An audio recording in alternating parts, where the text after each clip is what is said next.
All right. Let's move some stuff slightly. Professional streamer here, y'all. Y'all know me. Um 86, 87, right there.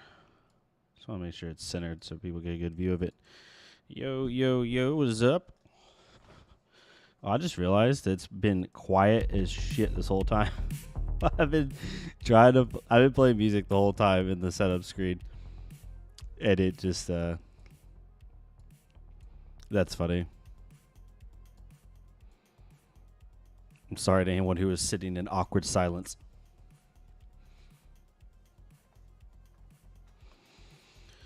Yeah, y'all. We're going to have some fun. We're going to give people a couple minutes to join, if y'all are okay with that. Haven't really done an alpha class stream, which is fun. I know most of my fan base is Flesh and Blood. But we're going to have some fun. There's a huge alpha class event coming up in October that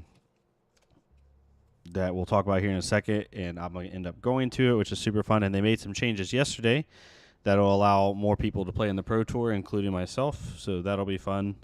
And we'll kind of talk about what their Pro Tour means and things like that and have some fun with it. But I have so many Alpha Clash cards on my deck right now. I'm on my desk right now because I've been messing with a bunch of different archetypes and stuff and trying to just figure things out.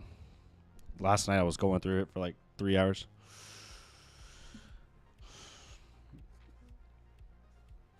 See, we have a couple people joining, just chilling, hanging out.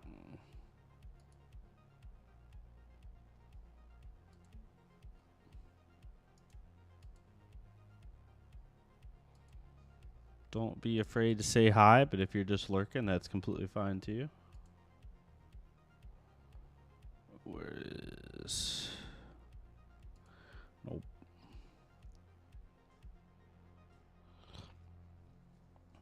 Give people like 2 or 3 more minutes, y'all. 2 or 3 more minutes for fun.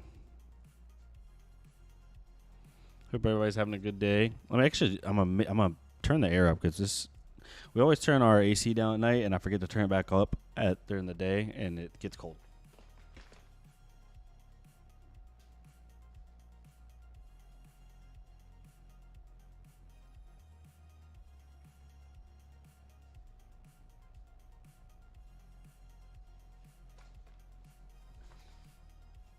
All right.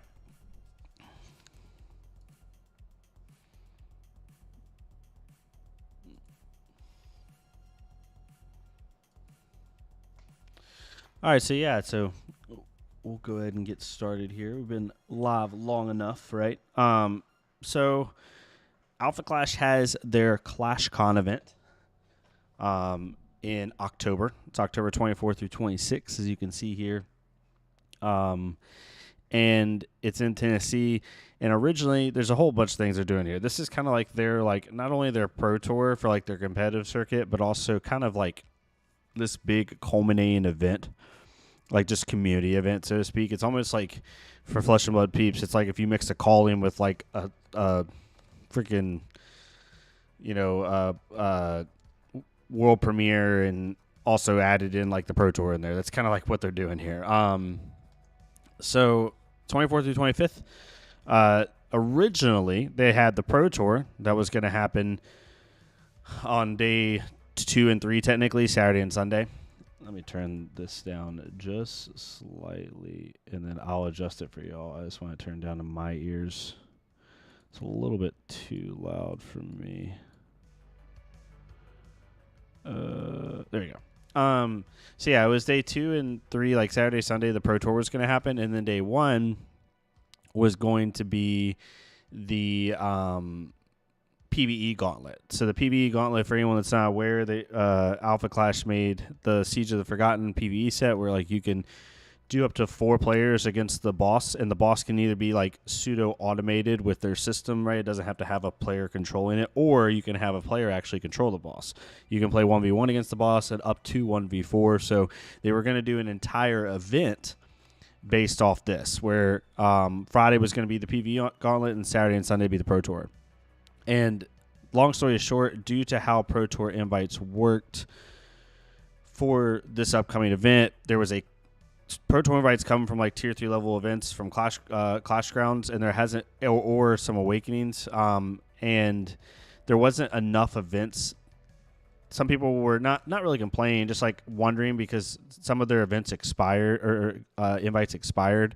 And so what they did was they're adding a couple of Awakenings around the country for the U.S. in order to help get more people to the Pro Tour. But also what they did was to expand the Pro Tour because to more people is Alpha Clash, kind of to back up for 2 seconds, has like this kind of fun first mentality with a competitive edge is the best way to describe it. Like they want all of their game systems to be like community built, fun first, and then also have a competitive element to it. So what they decided to do with that philosophy style was anybody that plays in the PvE Gauntlet on Friday will get a invite to the Pro Tour on Saturday and Sunday. And for my audience, that seems a little weird, right? Because the Pro Tour is so like competitively high in terms of why is this here? So competitively high in terms of like separation from the rest of the circuit. But for this, they want this Pro Tour to also feel like a giant culminating event. Like this is their ClashCon. This is huge. So anyone that plays in the Friday event does get access to play in the Pro Tour on Saturday and Sunday. So that's kind of a big deal, and it's going to widen the player base. I think it's a perfect solution for the size that the game is currently. It's still growing. And for the way that their philosophy is with like this fun first mentality, I think that it is a perfect correction in order to get more people involved in the Pro Tour and just more people involved in the ClashCon weekend, because this is going to be a huge weekend for them. So the Pro Tour, the prizing, first place $2,000, 8 booster boxes, champion promo card. You get an invite to a tier 3 or 4 invitation. And you get to help create an Alpha Clash card, which is really cool. And the pricing goes down. Their pricing is not like insane, and it's not meant to be. This is like a huge culminating community event, more so than just like whatever. And what other cool thing is they released their bounty contenders. I'm a bounty player myself. I love playing bounties, and they have some good contenders here on the bounties. So for anyone that's not aware, what they do to try to entice people to play different contenders is they'll make a bounty for each big event. So the bounty basically says, like, if you play that contender for the event and you are the top placing player on that contender, you get a 1-of-1 full art promo card, the only one ever created for that card, and you get $100. So like, it's kind of fun, right? But they have some good ones for this. There's going to be some people really having to work, because a couple of these I think are even just going, we'll talk about in a second, are going to be like pseudo meta picks. Kagan Eternal Dragon is arguably, in my opinion, one of the top 3 decks in the format with this new card, which we'll talk about here in a second, Hunger of the Void. Cowling is also very solid. Alpha Aster, very solid. Clarity Deadly Duelist is going to be difficult to navigate in this format, but is a good contender. And then Weber's probably like the least powerful one, just not really that good right now. So Weber's like the only true like bounty contender as I see it, where it's like this is truly an off meta pick. What's up, gamer? How you doing, my friend? Welcome. I don't think I've ever seen you. I've seen you in the Alpha Class Discord, but I've never seen you in a video or the stream, so welcome. Hope you're having a good day, my friend. And then Sinai, we don't know what they do yet, so we'll have to figure that out. But the aesthetic of Sinai, as you can see right here, oh, it's going that way, looks sick. So I'll probably end up, Weber may be a cool buff from TP1 set and set 6. So yeah, it's hard. I'm not in this stream today, gamer. I know it sucks, but I'm not going to use set 6 as a metric because we haven't seen all the cards yet and I haven't had enough time to digest them. But you might be right. But yeah, all my predictions today are without set 6 in mind, and I know that's a big kind of asterisk, but it's like I don't have a choice.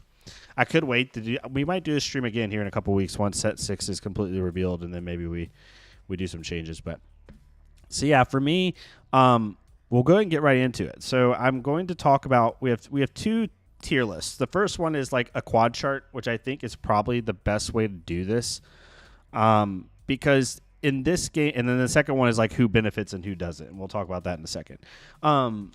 The quad chart is very interesting because this game, for anyone that's not aware, and I always have to speak this way when I do any Alpha Clash content until the game continues to grow, because I have a Flesh and Blood audience. It's like 95% of my audience, right? It's just how it works. This game is a lot less solved because of the size of the game and because of just the approach that a lot of players have to the game. You're going to have a lot of players that just play contenders they love playing. Like, it's like that in every card game where people play decks they want to play. But in this game specifically, people just love certain decks, regardless of their meta position, and they'll probably play them, especially in like the mid-tier levels, which we'll talk about here in a second. So because of that, you'll get these random decks that actually have pretty good power level. Like, I would say they're like top 5 to 10 decks in the meta, but they're lowly represented, and we'll talk about that in a second. And then you have some decks that I think, because of this card above me, which we'll talk about here in a second, aren't as good, in my opinion, but they will be highly represented because people just love the freaking contender. True. But he did get that ultimate power armor, which looks crazy. Yeah, I agree. The ultimate power armor looks sick. Yeah, TP1 was a really good support set.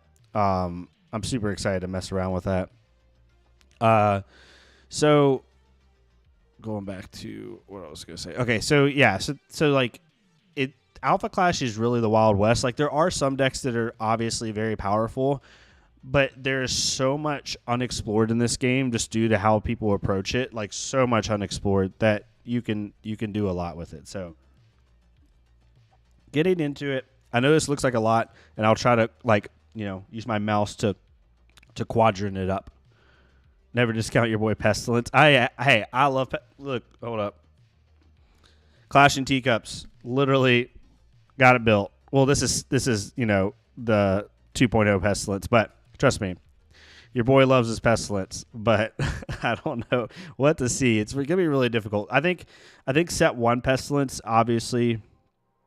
It's really weird. I think actually, so a lot of people say set 1 Pestilence is a little bit better. I think set 2 or not set 2.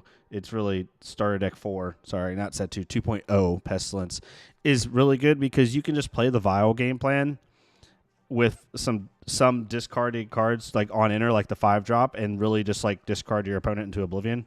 No pun intended. So what to see. But trust me, I'm with you on the Pestilence. So the bottom left corner of this quadrant is what. So the quadrants, as you can see, we have high power level on the right as you're looking at it, low power level on the left, high representation on the up, low representation on the bottom. So going into the bottom left, these are decks that probably will have lower representation and also low power level. Now, some of these might have a little bit higher representation than I'm giving them credit for. Like, I could see Paul having like 1 or 2. Basically, if they're on this bottom rung, I don't think anyone's going to play them. So Moxie might get like 1 or 2. Haven's definitely going to get 1 or 2. So we'll go like that. So like if they're like on the bottom, I don't think anyone's going to play that hero or that contender. Sorry, old habits die hard. So that's kind of where I'm at. So like the bottom left is like what I would consider the don't play. And the reason is because of the card above me. So for anyone that's not aware, we'll do a zoomed up version of it. We'll back up a little bit. Hunger of the Void is so for anyone that's not aware for Alpha Clash, at their big events they have what are called event cards. They're basically start and play, stay and play cards. There's very niche ways to bounce them, but really there's not really any consistent way to do it. So they basically are universal effects for both players.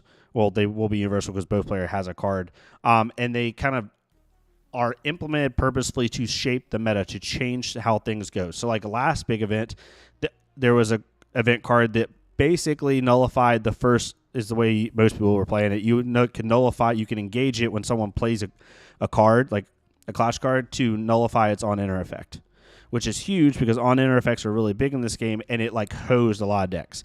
And it changed how people had to deck build. This one, for this event, for the Pro Tour specifically, it has exclusive, which means only one can be on the field at a time, but it's going to start and play anyway, it doesn't matter. Has Safeguard, which means it can't be interacted with by like removal effects from cards. And it says this card can't leave play and can only be attached to non-token Clash cards. Consume. At the beginning of your turn, attach this to a Clash card you control. This card cannot be attached to another this turn. So you can't like... Since it has no attach cost, you can't unattach it to another card. So at the beginning of a turn, you're going to attach it to something if able. as an accessory, and then it says attached card gets +1 a power and torment, which means it needs to be blocked by 2 cards. It's like Menace and Magic. At the end of your turn, your contender may lose 2 health and detach it. If they don't, banish the card that it's attached to. So this is very interesting because if you are a not insanely go wide deck, you're going to either have, if you want to keep your dude on board, you're going to have to pay 2 life to detach it, and then it's just going to go back on a dude again next turn, right? So you're going to be like walking your health down. So if you think about it, you're on a, if you're on a 20 health contender, you're on a 10 turn clock, unless you can life gain, obviously. If not, it's just going to like be banishing your stuff. And the banishing is really important because there are some decks like Death that care about defeat triggers, or they care about stuff getting sent to the Oblivion. This doesn't do either. This like gets rid of it. Doesn't even trigger Death. So there's a lot about this card that can hurt like semi go wide clash card based decks, but there's ways to get around it. One, you can play like weapon based decks, either through the contender or through clash cards, because if you have a clash card on the field, it only can have 1 weapon attached to it unless it says otherwise. So if it can't legally have another weapon attached to it and it already has one attached to the start of your turn, this won't attach to it, and this just stays on the field if it has no legal attaching targets. So you can get around it that way, or you can get around it by playing a deck like Magnate 2.0 that cares about, and then you build the deck in a way where it cares about just swinging with Magnate, so this card never attaches to anything. So you could choose to ignore this card. You could choose to use weapons to get around this card's attachability, or you could choose to just pay the 2 life and use some life gain. Like, there's a bunch of different ways, but as you can see, like there's ways that this is going to affect the meta. So I'm rocking Pesty 1, undefeated so far, but Pesty 2 is hella fun, but certainly not as successful. Yeah, I have more fun with Pestilence 2. 2.0 Pesty is going to be nasty when the meta shifts to more clash card interaction and board control. Yeah, I agree. And that's what I'm normally not a control player gamer, but in this game I am. I don't know why. Fully agree Magnate will be hardcore in this. Yeah, Magnate 2.0 is going to be, we'll talk about it in a second, it's going to be ridiculous. So this box chart is made with that card that I just explained in mind. So the bottom left, I'm not saying don't play them, because I am the biggest proponent of play whatever the heck you want to play, especially with this Pro Tour. Like, yeah, it's a Pro Tour in the name, and yeah, it's like the culminating competitive event, but in this game, for anyone that's not aware of Alpha Clash, this is like fun first type game where it's like, yeah, we like to be competitive, we like to have fun, but we're just like all getting together and playing games. Like, it's one of the reasons I love this game is like you can still be competitive, but it doesn't ever feel insanely sweaty, even though the game has the level of depth to be sweaty. Anyway, so the bottom left is like the don't play. The true like don't plays, in my opinion, are probably Lyn, Shadowlight, Flare, Moxie. Yeah, just these right here. I would not play any of these decks, and I honestly would put Major Dean over there, even though you could probably find a way to get the weapons on Major Dean. Yeah, Major Dean's fine. These like 6-ish decks are like the biggest that I would truly say like, hey, I probably wouldn't play these, because they're just not going to be that good, sadly, which sucks because I love all these heroes.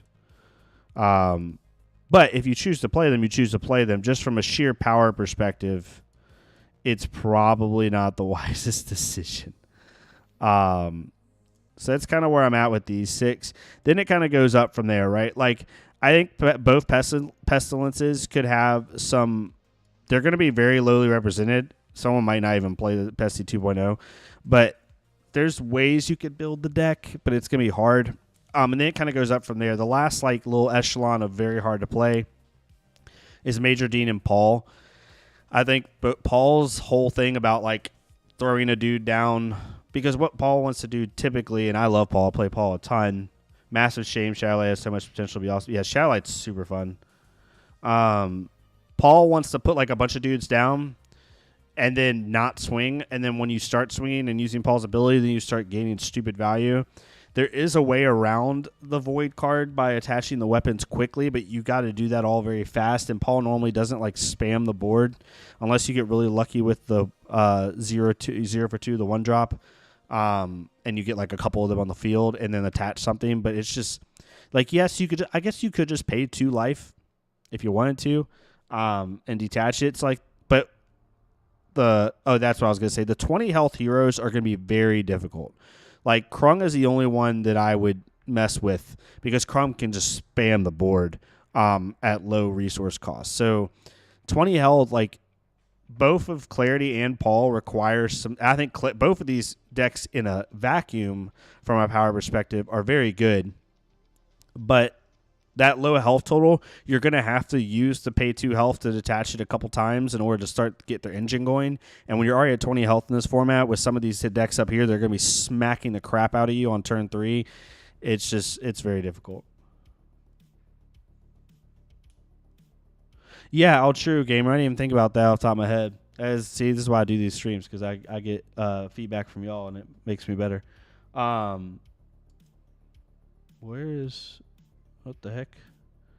Someone must have said something to me and then deleted it, because I have a notification in my Discord, and now it's gone.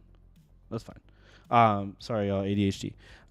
So, yeah, I agree with you. Paul's ability is just, like, negated if they choose to do that, right? The biggest thing, gamer, to that point is, like, how much are people going to actually play into that torment? I'm not saying they won't, and sometimes they don't have a choice, but, like, it's going to be really interesting to see how many people just try to straight avoid this card and play, like, weapon decks or, like, contender swinging decks, and how many people are like, okay, I'm actually going to try to play through this detach. You know what I mean?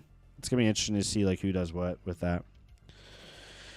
Then you have, like, this next echelon right here. So we'll talk about both sides. So, like, low representation and low power level, but, like, or low representation and, like, in this, like, solid okay decks. I think, like, Weber's going to be a little bit rough, but, like, War, Kilimanjaro, Set 1, Mean Streak, all of those are probably going to have, like, these three won't probably have anyone play them. Weber might actually have, like, one just because of the bounty. But Kilimanjaro, I think, is in an okay spot. There's ways that you can get around that torment, and also just, like, do a contender focus build with that deck that I think are really cool. And I think Set 6 might actually give Kilimanjaro, even though some of them are Alpha Hunter. Is it Alpha Hunter? Hold up. I'm trying to double check myself before I say something stupid.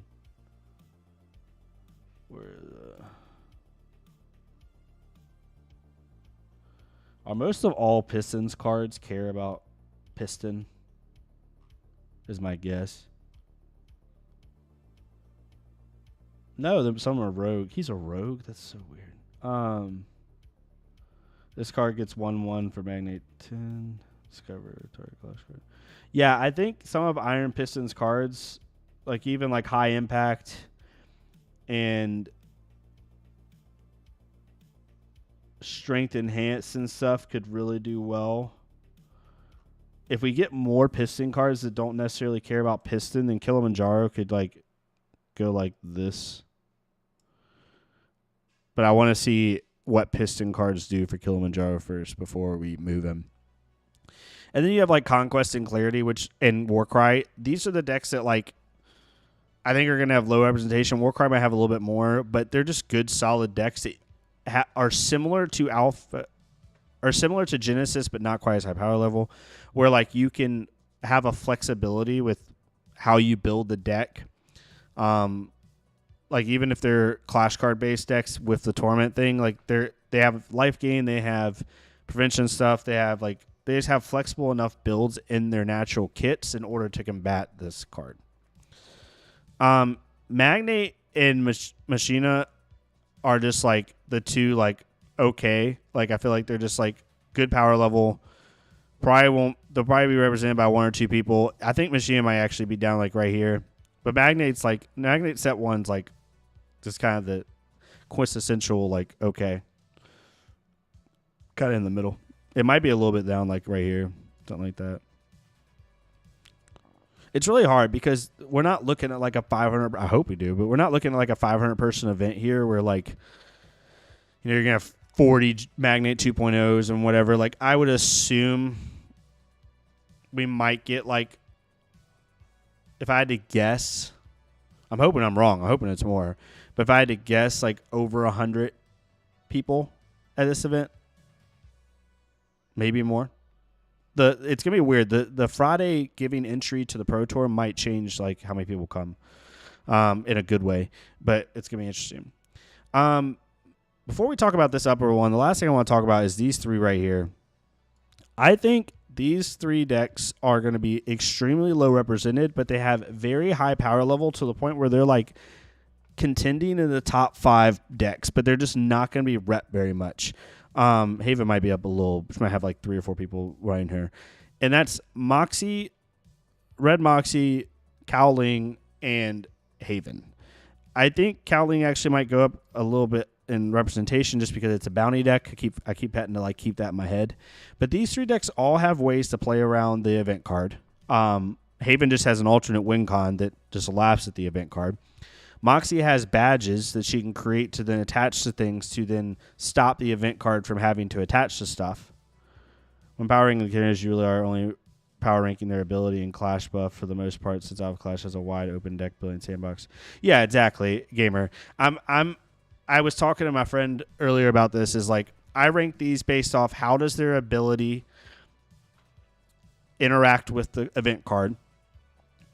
And to that point, like, how much do they have to alter their natural, like, play patterns and game plan of what they normally want to do in, like, a non-event card meta in order to still be successful, right? Like Magnate 2.0 doesn't have to alter his deck at all, like, at all. Whereas, like, Lynn really cares about those 1-drops, doesn't run a lot of weapons, like, cares about, you know, like, early game pressure, more Clash card based. Like, this deck has to widely alter what it wants to do in order to like be successful. It can't just like run its normal cards. It's going to have a lot of hoops to jump through. So that's kind of like how I did it. But these 3 decks right here, I think, are the sleepers. Like, if you want to talk about like the dark horses, even if they're not dark horses, they're dark horses in terms of representation mixed with power. Cowling, Red Moxie, and Haven are the 3. I think. Haven, probably the biggest one. This deck takes a lot to pilot correctly, which is why it's always lowly represented. Unless your name is Michael Hamilton, you're probably going to struggle. I wouldn't be surprised if Michael brought that deck. He might bring something else, but who knows? These 3 decks, I think, all have game plans that just need to be altered very slightly to nothing in order to play around the event card, and they all have very powerful abilities in the current meta. I think Red Moxie is like one of the most underexplored heroes. I think the badge system is actually really good if you can live long enough. You just have to live long enough. And then you have War. War is very interesting, where I think you can use the War tokens a lot, obviously just naturally to get around. Well, it's not tokens. So, like, that's the biggest thing. It's one thing I keep forgetting is you can't attach. Hunger of the Void doesn't care about tokens. So, War is going to be a little bit weird, or maybe you just focus more on utilizing your tokens the best you can. But that deck's always just good. And then you have, like, some of the more highly represented decks up here and how they're going to, like, kind of shake out. The 2, like, I guess, overrated decks, I think, for the representation that you're going to see at the event are Death and Torque. Death and Torque are arguably 2 of the 3 most highly represented decks in the game. Genesis would be the next one. Torque probably is the most highly represented deck in the game in a vacuum. Then it's probably Death. Then it's probably Genesis. These 2 decks have to do a lot to change. What they're normally trying to do is going to be affected heavily by Void, especially Death. Like, Death having to attach Void, like, she doesn't run a lot of weapons. And for her, or any ways to, like, get around Void. And then when Void, she's just going to keep paying life, because when Void is, you know, detaching, she doesn't want to banish her card because she doesn't get a death trigger. Now, she could just keep paying life. That's fine. I don't think death matters too much. And maybe that's the one thing that I'm not heavily taking into account is how much hero or contenders or players are going to be okay with just losing life in order to detach this. We'll have to see.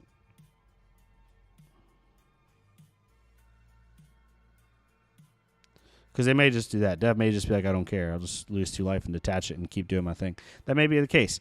But I do think that these might not perform as well. I think they'll still be like, I could easily see a top 8 where Torque and Death are both represented in there. I just think they might be a little overrepresented and there might be some better options currently. And then you have the top echelon, I think, over here. I think Krung's still extremely good. It definitely goes down without the event card that it had last event, but it's still very good. Genesis goes right back to being very good. The top 3 decks, I think, in my opinion, both from natural power, hero ability, and clash buffs, like Gamer said, while also not being heavily affected by the event card, are Magnate Indomitable Will, Kagan the Dragon, and Alpha Aster. Those 3 all have very high power level while also not really giving a crap about Hunger of the Void for the most part, and can also play around Hunger of the Void when they do play clash cards or do like go through things. This event card is very interesting because it's an event card that, like, some people just might not care. Some people might just say, okay, I'll pay 2 life. Like, I'll walk myself down and I'll try to kill you while you're trying to set up your like, there is an argument to say, like, you still run your same, like, clash card based deck, letting people run their weapon based deck, run a lot of accessory hate in your deck, and then just say, I'm going to race you down while getting rid of your accessories and lose life by, by this card in general. So there is that option as well. It just depends on what people want to do. And then we have, and I'll adjust this. Sorry, y'all. Give me 1 second. Professional YouTuber here. You know what I mean? You know what I'm saying? These never crop, and I didn't want to just like save the images because I wanted to play around with the stuff. Give me a second. We'll do it this way. Bonk. Professional YouTuber, y'all. I swear. Okay. So this is like who benefits the most, and I tried to. So like the TLDR is a lot of decks just need to change their game plan slightly. Like it doesn't really matter a whole ton. I think this event card overall is less impactful than the last one, obviously, because we're not changing on inner effects. So a lot of decks really don't naturally get affected by that. Why are we? I'm getting added everywhere right now, like a mofo. Okay. A lot don't really get affected, in my opinion. The ones that, in my opinion, have too many deck building changes and issues are down here. Pretty obvious. I think Paul has too many deck building changes to make it good. Lynn's really bad, even though I love Lynn to death. Pestilence 2.0, you could argue maybe goes up here. I'll put it up here. It's not that bad. Mean Streak and Major Dean and Shadowlight. Mean Streak boosted specifically. Major Dean, you could build a weapon deck to get around this. Like some people could argue it up here. I just think what it wants to do and what makes it powerful is going to be affected too much. Shadowlight is just bad. Flare is just bad. Avenging Guy is just bad. So that's like down here. None of this is really crazy.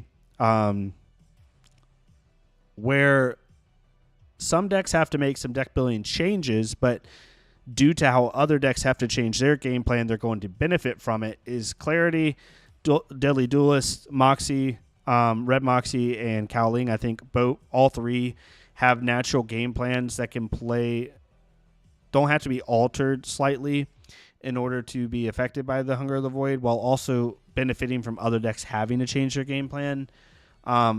Red Moxie is able to spam enough of the board with badges and like other accessories in order to push through accessory hate that's probably going to be in a lot of people's builds. Cao Ling can combat accessories with his own ability, which is super nice. And then Deadly Duelist has an end game that's just really good if she can live long enough. And then the top echelon isn't necessarily like, I think War is actually probably down here. The top echelon is just decks that like nothing changes. Like this card does nothing to them, in my opinion, and they just keep getting to do their powerful thing and doing well. And that's Alpha Aster, Magnate, Indomitable Will, Kagan, and Haven Biden Time. Like these 4 just nothing changes with this event card, in my opinion, or very little changes. And their natural powerful game plans just keep doing the thing. That's kind of where I have it right now. Set 1 Pestilence is getting cut off. I apologize, y'all, but that's pretty much where that's at. I don't know if anyone has any opinions on this. Anything you see that's just like standing out as wrong. Because I'm one opinion on this. This game is so underexplored, and I mean that in a positive way. That some of my opinions obviously are like, just from like I've played a good amount of these contenders, most of them, or I've played against a good amount of them, or I've watched them be played. There's only like a choice few that I haven't truly messed with, or seen played. Trying to think. I've only watched Haven Bidentime be played at like an event, but I haven't seen her a ton. And I honestly haven't seen a lot of Mean Streak and a lot of Shadow Light because a lot of people don't play it. But I know I just naturally know what their power level is. Major Dean's actually really good. It's just I think it has some deck building issues.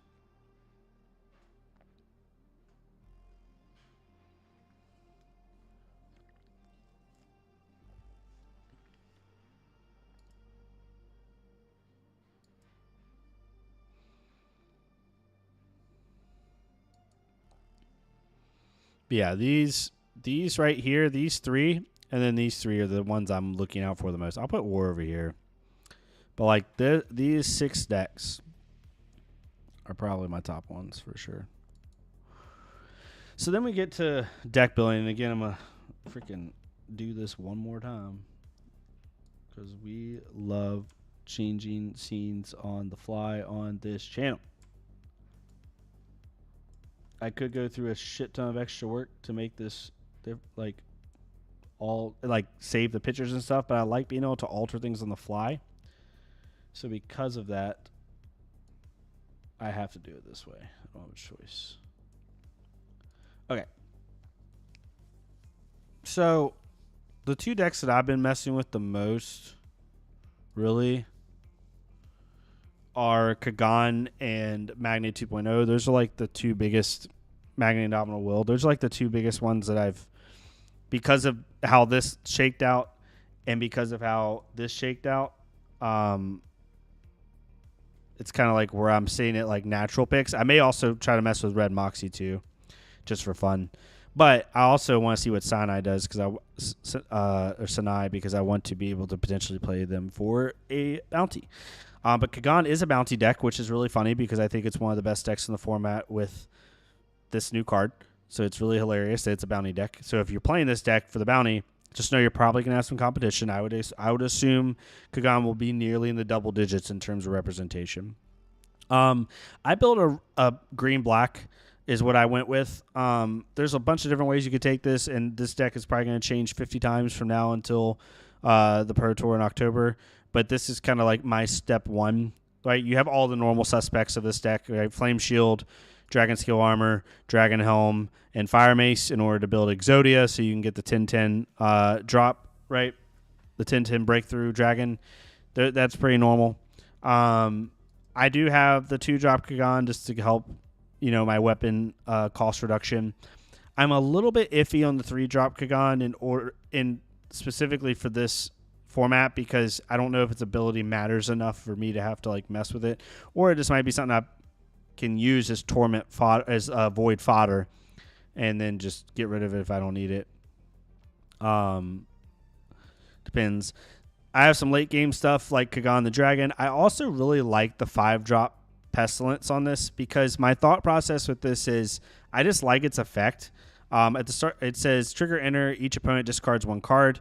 If a non-clash card was discarded this way, that contender loses 3 health. I think there's going to be a lot of people playing non-clash card-based decks, and I think that this potentially might not be able to be dealt with as easily because people aren't going to be spamming the board as much, especially with big dudes, like big singular dudes. They might, but it's going to be kind of like a timing thing, and I am more than willing to pay 2 life to continue to tell my opponent to discard a card and potentially lose 3 health.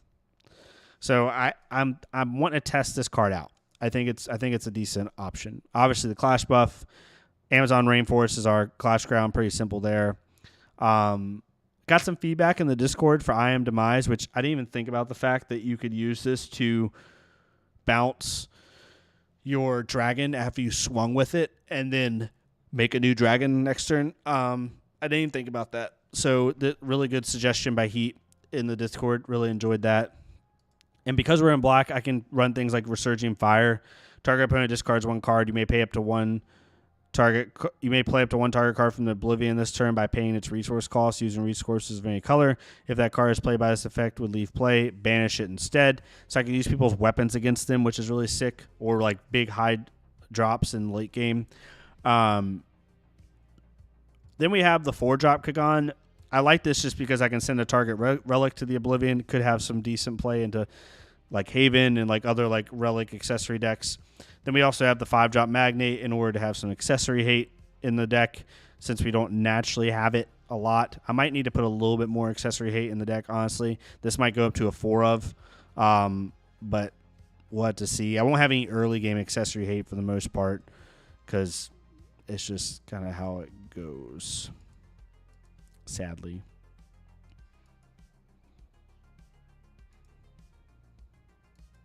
And then finally, I have some weapons of my own to help get around Void, and also I think they're just really useful. Attached Clash card gets Safeguard. Could be attaching this to like a 5-drop Pestilence or a Kagan in order to not get hit with like my own Ion Demise. Not mine, but someone else's. And then like Moxie Sidearm is just like a standard one. So this is like my standard first build. I haven't even built the sideboard yet, but this is like where I initially went with Kagan. It probably will change over time, but that's where I'm at. And then we have Magnate 2.0. This deck is just so much fun and stupid at the same time. There's a lot of ways you could take Magnate. I am taking it in the way I enjoy. Oh, Sacrificial Strength, I was clued in on. Gamer, you're definitely right on that. This is the fun thing, is like I feel like I'm decent at this game in terms of like knowing cards and stuff, but also like, and blue. So you're going blue. So you would go like green, blue. Oh wait, does it? No, it doesn't require anything. Okay, it's a trap. Counterplacing a Clash card you control to the Oblivion, then raid 2 cards in your resource zone. Okay. So you're just wanting like more resource manipulation. That makes sense to me. And then what was the other one? Deafening Sound Wave. 3 costs, trap, counterattack, prevent all clash damage that will be dealt this clash. Then choose one player, discards 1 card. Target opponent may declare 1 or more. Okay, so you're just like slowing people down. This is good. The cost is a little interesting to me. 3 is a lot, but it depends. Because I don't know how much we're going to see go. It's like, I agree it's a good card. I just don't know how much we're going to. I guess you have to like determine how much go wide you think people are really going to have. But this also would just stop one giant attack from like a weapon deck, which would be pretty nice. Yeah, this is I have the red boom stuff in here because of 2 reasons. One, I love Torque Boom. Everyone loves Torque Boom. You got to play Torque Boom. You can trigger the ability for 0 cost, and if you do not have a Clash card out, the ability still goes off. You can counterplay the set of resources on your opponent's turn and have a Clash buff. Oh, that makes sense. I see what you're saying there, gamer. No, that makes complete sense to me. I'll have to try that out. I have to like, and it doesn't need blue because it doesn't cost anything. That's really sick. I'll have to give that a look for sure. Yeah, everyone loves Torque Boom. It's Torque Boom. But I also wanted to play somewhere in San Francisco with Indomitable Will really bad. So like I wanted to incorporate red because I wanted to be able to give my contender 2-0 because you start to do really stupid shit really fast. Pardon my French. Like the fact that it says whenever this card becomes the target of a non-clash buff action card you control, it gets 1 defense. If an opponent controls 3 or more Clash cards, this card may not attack. I don't think there's going to be a ton of times where you're going to have more than 3 Clash cards on the field because of the Void. So its downside isn't as much. Then you have Trigger Victory. Draw 1 card at the start of your turn. Choose 1. Snare gets Breakthrough. Close combat. So being able to play somewhere in San Francisco. So now Indomitable Will is coming in at 3-0. And then you just play anything, right? Like, let's Evil Expedition. Until end of turn, target Magnate contender your control gets trigger attack, reveal the top card of your deck. If it's an action card, put it into your hand. If not, you may put it at the bottom of your deck. So like you play this with somewhere in San Francisco, and all of a sudden it's swinging for 3-1. Just like really dumb stuff. Like Gamma Spear will put it with somewhere in San Francisco at 3-4-1. This is target contender or clash card. Yeah, so 4-1. Then you draw a card. There's just a bunch of different stuff you can do that I think is really, really cool. Dragonheart also is very, very good in this hero.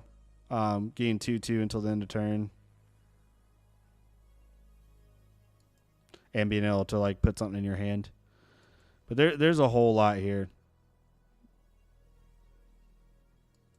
that I think is really good. And then also I wanted to play a 7-drop Magnate. This card is so insane for this specific deck because we have so many cards that say the word Magnate on them. We have 4, 8, or 4, 6, 7, 8, 9. We could even put a little bit more in here if we wanted to. But being able to play this late game would be really, really nice. And it giving this Torment would be really nice.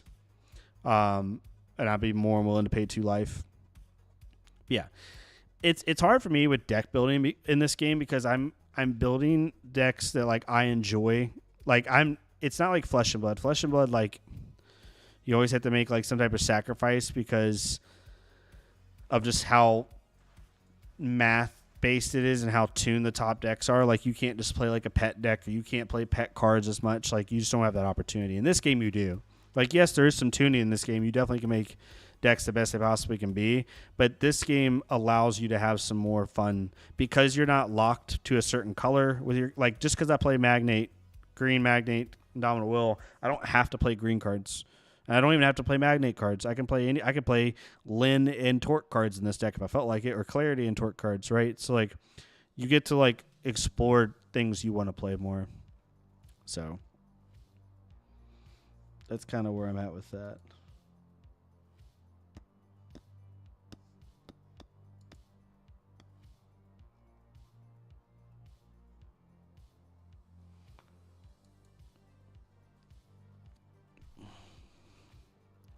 I want to try to make a red Moxie deck really bad because I love red Moxie.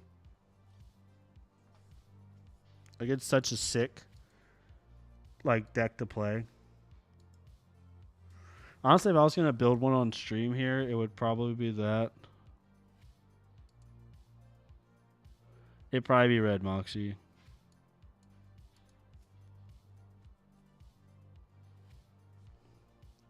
Probably red black too.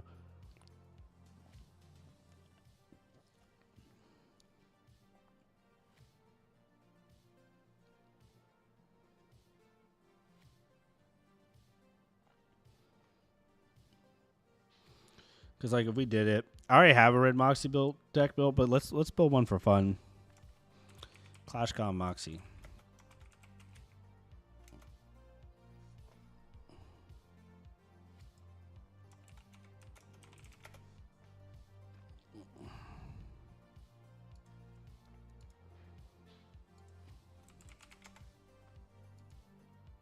Oop, hit the wrong one. Bunk. I think the badge production could actually do pretty well for you. Sorry, I'll have to.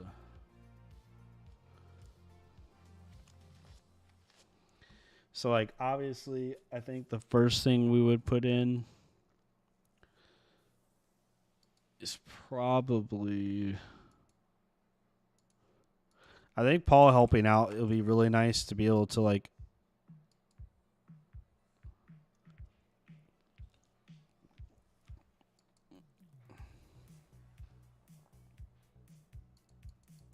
how many we have? It's maybe 3 or 4. Let's put 4 in for now, and we can obviously put it down. Suit Up's going to be in this deck all day long. Armor. 3 power armors. 3 lights.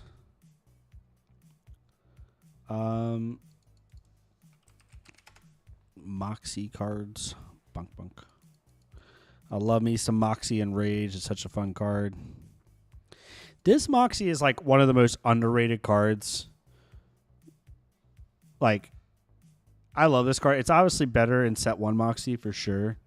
But like, it's naturally getting the 1/2 is so nice. Because like you attach a power armor to this that gives it 4/4 in flight. So it's coming in for 7/7 810 off of one attachment is pretty sick. It is a 4-drop and it's like slightly under rate, but I just love that card. I don't know. It's a pet card for me, I guess. It's a pet card for me.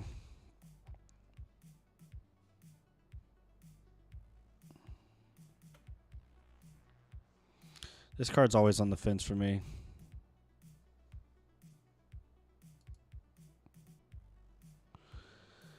Definitely want Moxie recruiting the best. I think this card is just sick. And this card, like, you don't, like, the Void isn't going to matter for this card because you're probably going to swing with it and just get its freaking ability anyway. And you want to create badge tokens. So, like, that card is an auto include.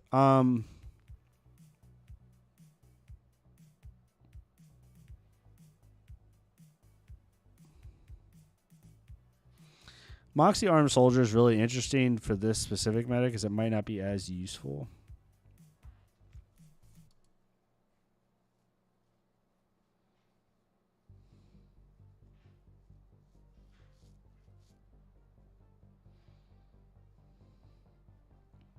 Kill Shot probably isn't as useful.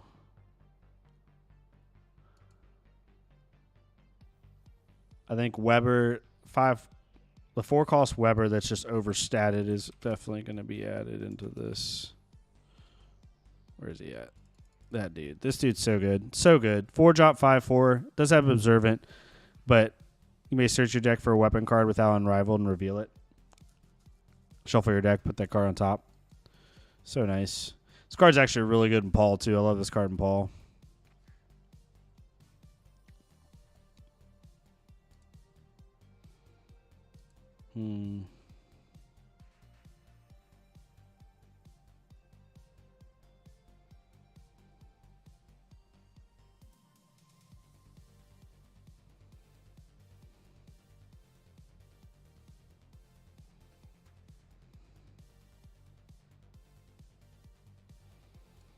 I do like weapon system, I think.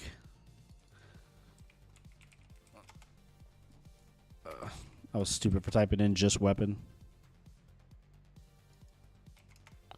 Sometimes this thing requires an exact search. It's very weird. Probably only 2 of these. Let's go back to Weber for a second.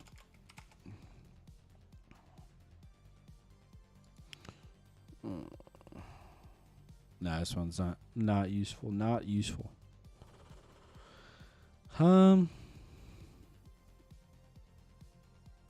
We probably want...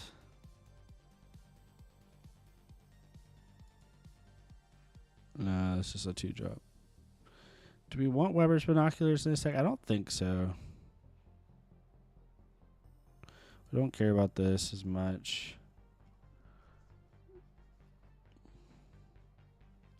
We need to play more Weber. Because, like, this is cares about Weber and Edwards.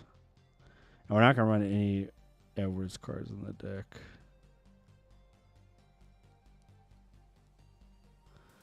I don't know if this card is good enough.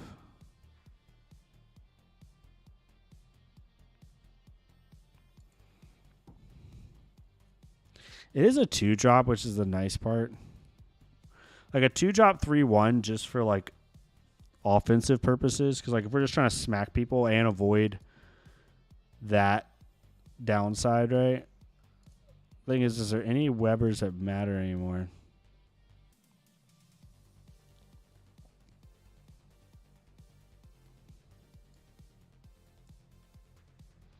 So it becomes a 2/3 1-drop. I've never messed with that card too much. Nah, this is for Grenade Lover. Are there any other Weber cards that we really...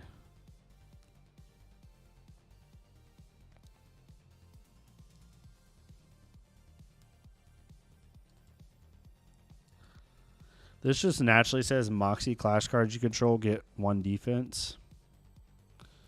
It's not too bad.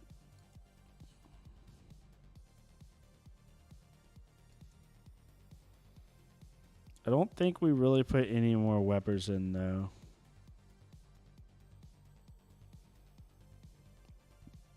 Very interesting. We're sitting at what, 33 cards? We probably don't need 4 Paul helping outs. We probably only need 3.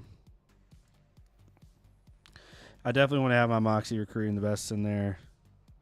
Moxie and Rage is in there. Do we just put in? I don't think we put in a sidearm.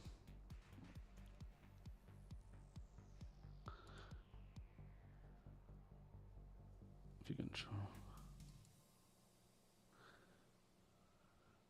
What's up, Grave? How you doing, my friend? Not much, Grave. We just went through a whole tier list thingy. Kind of talked about where I see the representation of everything. And then we went through like who benefits and who doesn't. Stuff like that. But I already showed off a Kagan in a magnate list, so I'm sitting here trying to beat my head against the wall with Moxie. Really trying to figure it out.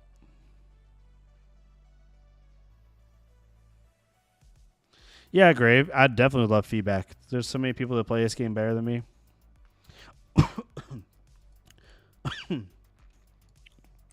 Oh, I know what Moxie I want. Hold up. Hold on 1 second, y'all. I'm getting a call. Give me 1 second.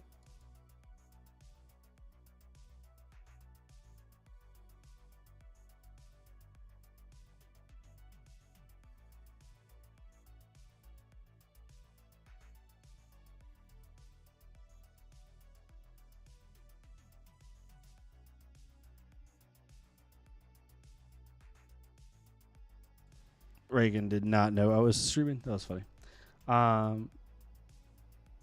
Yeah, so Moxie, I think Red Moxie is like decent. It's kind of like what we talked about earlier, where it's like I think she has some good play because of her badges. She's able to get around the void weapon. And I think she can do some really aggressive things with some of these cards. Obviously, she's not like a meta pick by any means. You know what I mean? But I think she's good enough to where she can do some cool things.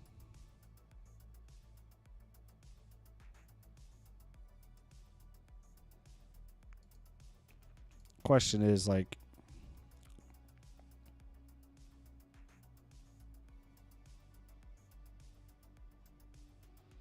oh yeah, Grave. The game is, I keep telling people, Grave, and I know you come from the Flesh and Blood community as well. It's been like pulling teeth trying to get our Fab community, my Fab community in my channel to like give this game a shot.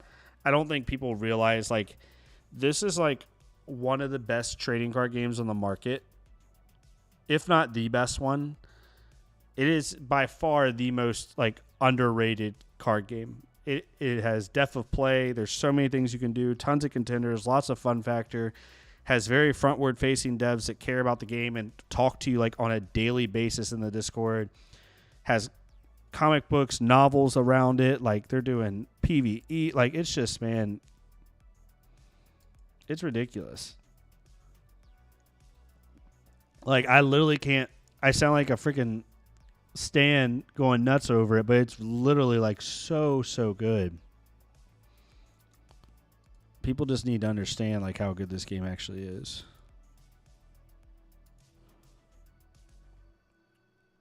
Color. But I do understand, for what it's worth, that I think hardcore Flesh and Blood players at a general level don't see eye to eye with this game because they're so focused on only competitive play. But I always tell people, like, some of the best Flesh and Blood players and most well-known ones play this game. Like, Michael Hamilton's won several events. He travels to play at these events. And these events don't have, like, and it's not a negative thing, they don't have heavy, like, prize pools, right? Like, the Pro Tour in October, first place is $2,000, which isn't nothing. But it's not, like, compared to, like, Flesh and Blood, where it's, like, 10,000 plus, you know, whatever. So, like, the fact that like top players are traveling to these events that EV wise don't make them a ton, like just shows like Peter Bedinzik, Mabogsley, Michael Hamilton, Matt Coles, Merrick Kemp, Like all these players, top player, Flesh and Blood players play this game. There's a reason.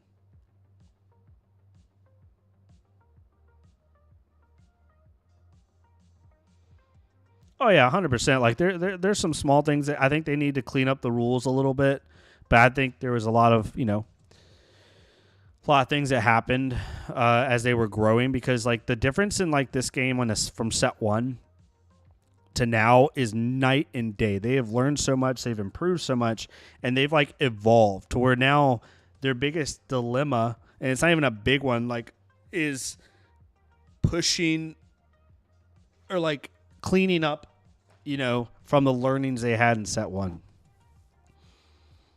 That's like one of their biggest things. I'm trying to think. Field of Battle.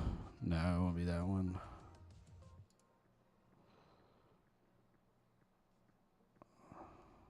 No. It probably just is this. Probably United Nations headquarters is probably our best bet here.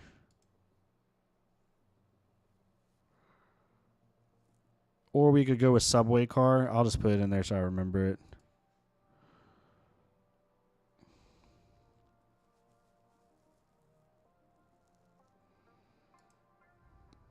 This one's really interesting. I've always wanted to mess with that one.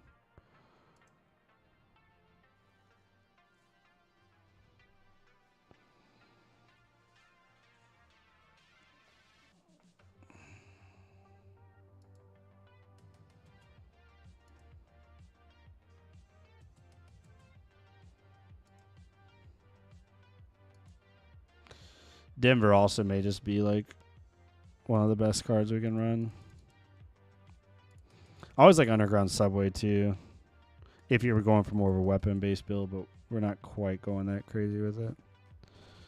Oh yeah, let me get rid of some of these. Maybe this goes out because we don't have to worry about it as much.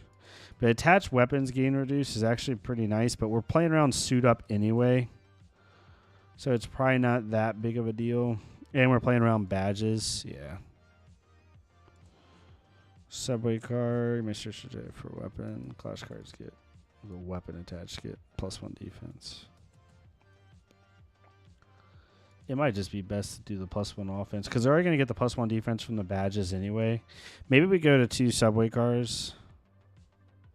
That puts us at 40. What are we missing here? I think we're missing an in-game. Yeah, the language in earlier sets are overly verbose and not even in a way that makes things clear. Yeah, they definitely were learning for sure. I do agree with you on that one.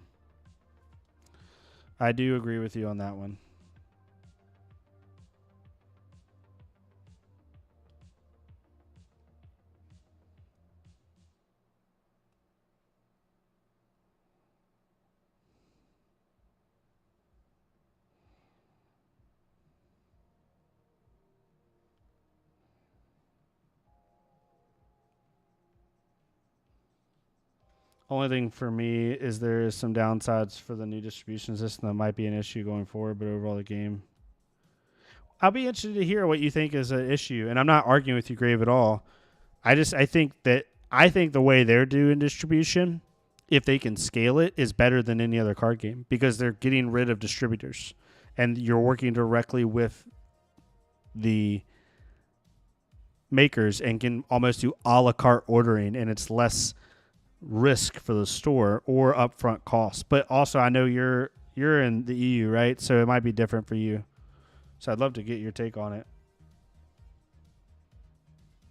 And while you answer that, give me 1 second. Reagan had a not emergency, but enough to where I need a caller for like 1 minute, y'all. If y'all can bear with me.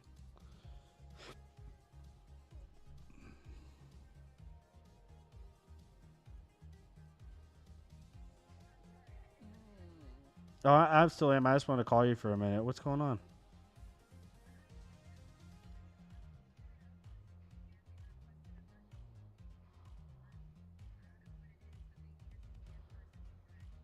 What the heck? They haven't given you any hint, nothing.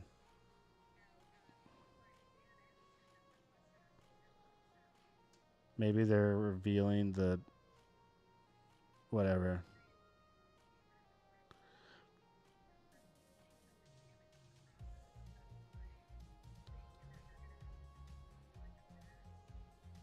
evacuation of people, or okay. Well, it's got to be something like somewhat complicated to talk to you about because they're not. If it was something like quick, like hey, this is happening, they would just told y'all and let you prep.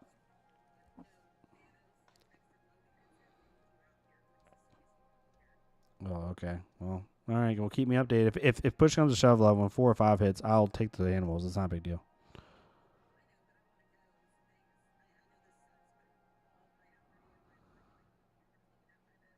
I know.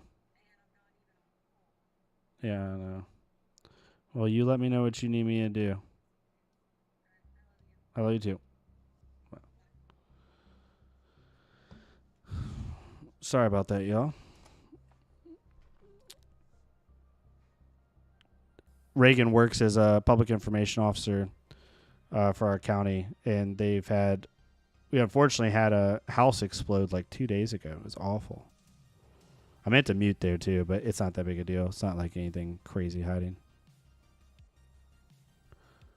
But yeah, they had a house explode. And they're having to do like emergency press releases for it and stuff. It was a propane tank or something. It's awful. Anyway, back to card stuff. Is it like, does it cost more, Grave?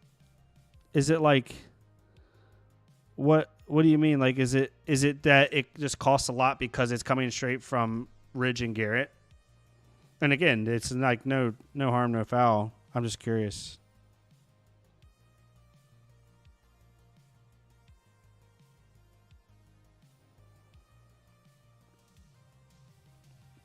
But yeah, I'm not sure what else we should do here. It's a lot of small things. Okay, no, that's fair. I'm not as akin to that, and hopefully they can scale it though and make it easier. Because I think if you can figure out a way to do it scaling wise, like coming straight from the game makers makes so much more sense. Like you can order what boxes you want. If they don't work out, you can send them back. Right, is how they have it set right now, and like you don't have to like purchase so much of a product in order to get it. You don't have to purchase another product to get access to it through a distributor. There's a lot of benefits, but I'm sure there's also downsides. So it's got to be a little bit difficult. We are at 40 cards, and I'm not sure what I want to put in. Let's look at let's see. We have the 1 drop. We have our 2 drop. We have our 3 drop. We have our 4 drop. So I think it's an end game is what we're really missing here. I think an end game is what we're really missing here.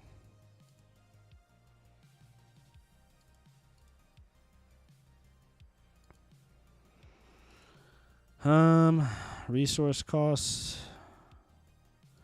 Let's do 5, 6, 7, 8, and 9.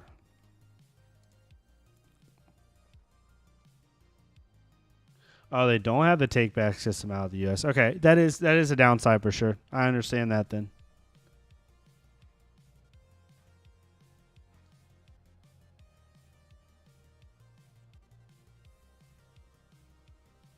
Yeah, the Champion Store program definitely is a big, a big deal. But I mean, at the same time, like, and I'm not combating you. I'm just talking through it healthily. Like the Champion Store program is so easy to sign up on. Is it different for Cross Seas? Because like it's literally email Ridge and do it, right? Like there's not like a tax on the store to become a Champion Store. You know what I mean?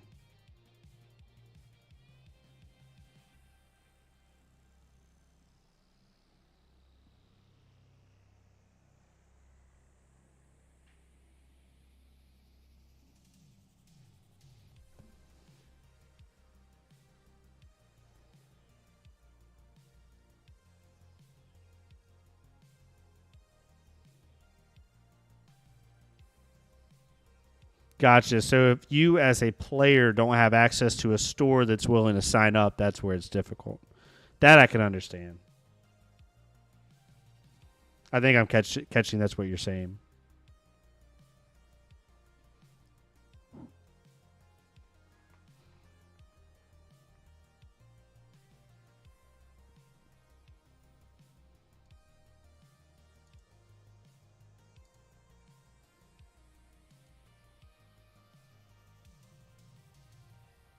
No, yeah, you definitely have to convince the store for sure. I convinced all three of my local stores. Grant, I am US, obviously, but how I convinced them was the take back system. So if you don't have the take back system, that really does make it.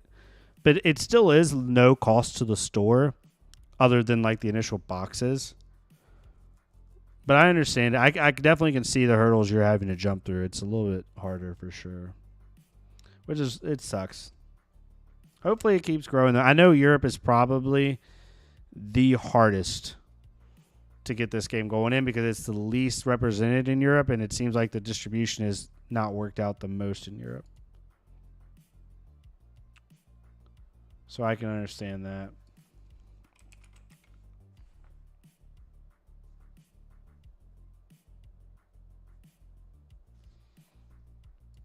The flooded TCG market definitely makes it harder for a lot of things. I can 100% understand what you're saying there.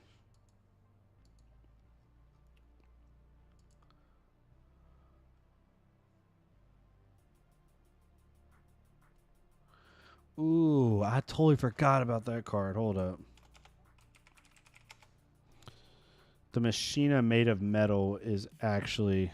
I gotta get rid of the resource costs. This card... Oh, Master of Metal. This card's sick in this deck. This card gets XO, where X is equal to half of the number of non-trap accessories you control rounded down. So if you own like 4 badges and 3 weapons, like this gets plus, or to make it easy, 4 badges and 4 weapons, this gets plus 4. Becomes a 2-drop 6/3. That is awesome. That's a good one. We could always just add the boom package in here.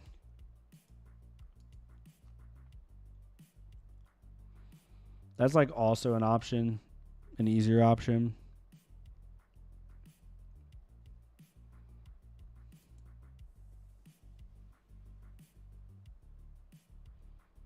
Yeah, they've been growing for sure, like year over year, but it definitely is continuing to.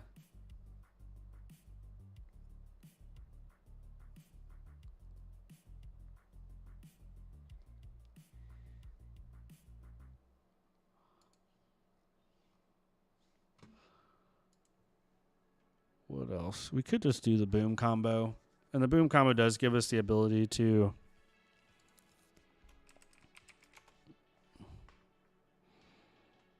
Like, we just do torque the uncontrollables. Boom. Oh my gosh. Here comes the... Oh, it's not a clash card. Stupid. 3 booms, 3 solar smashes.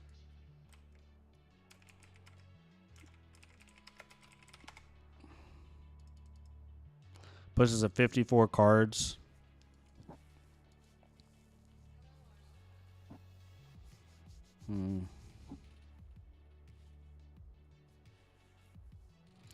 Go down to one of, maybe 2 of these. Maybe we just go to 1 bound.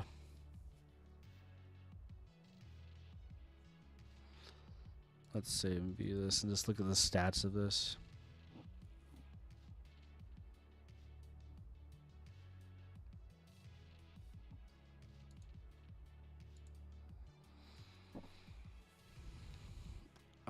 I think our Wing Edition is the heavy power armor anyway. How many clash cards we got in here? 28. That's about a good number. It's a good starting point for sure.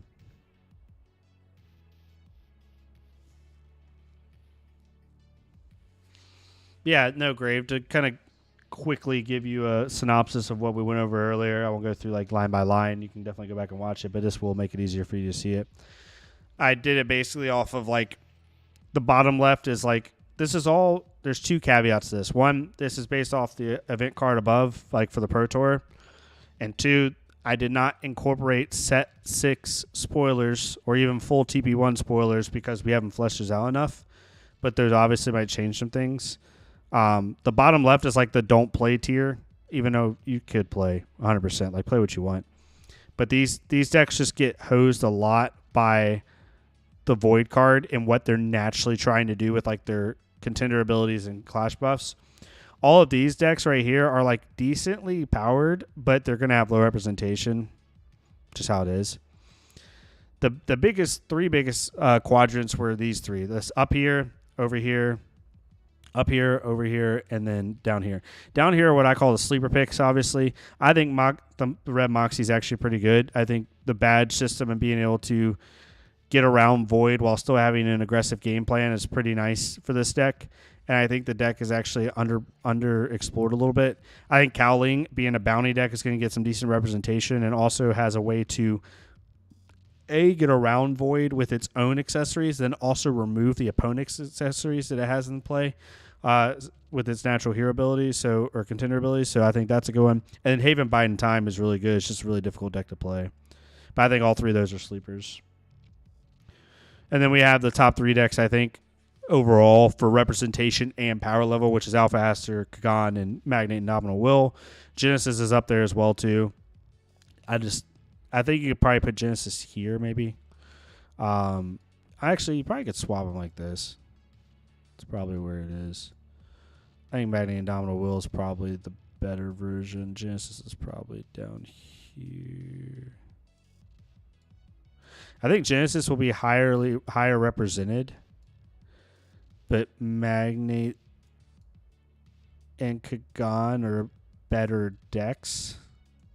It's kind of where that is. And these are like the ones I think a lot of people will play, but I don't think they're the top. They're still good. They're like top 5 decks in the format, top 6. But I think Death is going to struggle a little bit.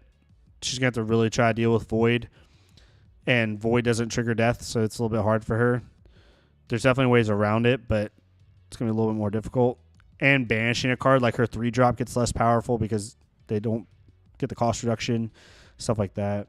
Can't bring her 1-drop back, all that kind of stuff. And Spatial Gateway gets hurt a lot. And then these two decks both similar. Like Torque can do Torque things, but you're going to have to keep your 1-drop alive long enough with people also having hate to try to stop you. And then Krung. I think Krung's still pretty solid. That's kind of where I had these.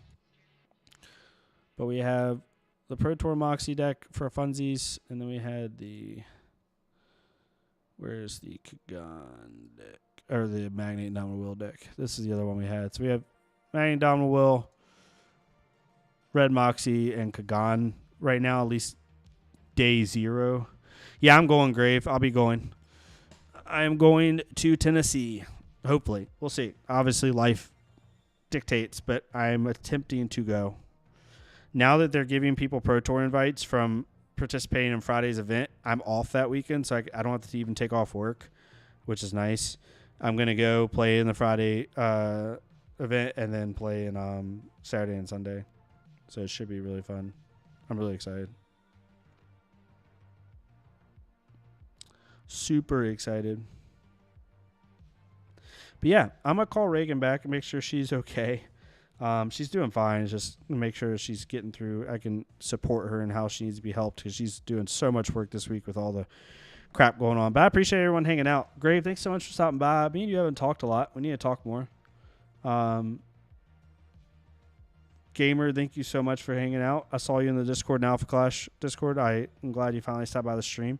Clash and Teacups, thank you so much. I love y'all's gameplay videos. Y'all are awesome.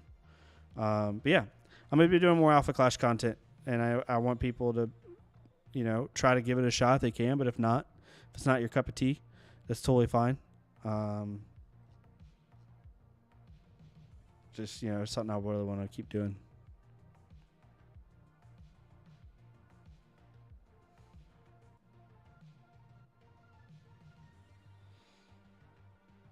No, you're good, Grave. I'm going to be doing more streams of Alpha Clash. I'm going to try to get my buddies Merrick and Mary to play some Tabletop Simulator and stream it just for fun. Oh, you're playing Living Legend night? I played Living Legend last night, Grave, and I know it's fun, and I'm not dogging it. It's actually pretty balanced right now, relatively. But, man, I can't get into it. I, mashed up into, an OG Prism, and then freaking Dromai, and then Briar. And I'm like, I don't want to play against broken after broken after broken. But that's a me thing. That's not like a negativity on the format as a whole. A lot of people were enjoying it. I was on Needles Ira, and I played well. Won some games, lost some games, but it was just like, I don't know. I don't know. Not my cup of tea, I think. You're on Briar. Briar's solid. Briar's probably the best overall pick. Like matchup wide and just natural power level. Briar's probably the best overall pick, I think. But I think so many decks have the ability to just win that it doesn't matter. For sure.